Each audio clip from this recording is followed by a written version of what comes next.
Okay, I'm Dave Fleeson. I am trying to do some tests with a Jupyter notebook file in Python.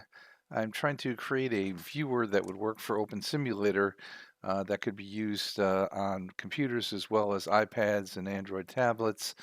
I'm at a point though where I need to find out which option would be best to go forward. I can simulate like I'm going to the world, but before I try to connect, I need to know which of these options you think is best. There's option A, which is create an enhanced version that makes a real OpenSim protocol calls to Kitely. Kitely is the one I'm using for my test. Option B is add detailed documentation on how to integrate a real OpenSim library like pyogp or libopenmetaverse. And option C is create a hybrid version that shows both the placeholder scene and the real terrain data from Kitely's region info. So I need to see how the viewer is. It says that my viewer is working great with the UI framework. We just need to hook it up to the real OpenSim protocol. Which approach do you prefer? So I figured it might be good to ask for advice on this. So basically, I'll be implementing the actual OpenSim protocols. You can see up here 1 through 5, the real XML-RPC login, the LLUDP connection, the load region data, avatar appearance, and object rendering. Let me show you what I have in the file, but I wanted to ask that question up front because that's what I'm trying to get is which of those three options do you think would be best for me to pursue? So I've got it here. It's basically running through on my Jupyter notebooks. I'm doing this on Google Colab. I start off with my dependencies, installing those. And I have Fast API, UV Corn Standard, WebSockets, Pedantic, Nest, ASYNCIO, and Pingrok. And it's loading those in for me, the dependencies. It's usually pretty quick, usually within 15 seconds. Yeah, we got 13 seconds there. Import the required library. So for this, I have the Fast API. You can see all the stuff here, the JSON, the ASYNCIO, the hash lib, the UUID. So I'm going to go ahead and import the required libraries.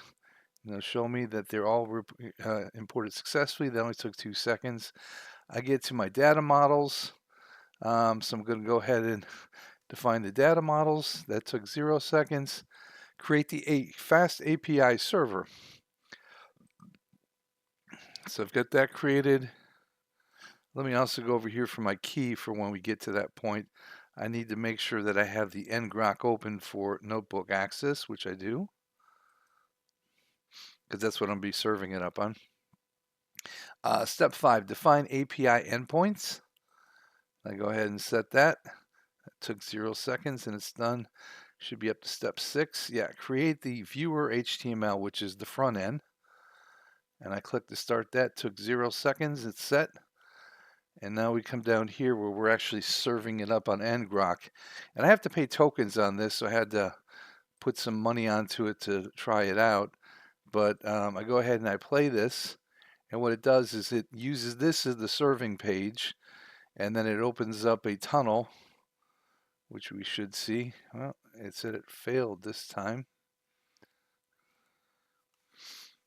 Worked fine on me last time. Trace back.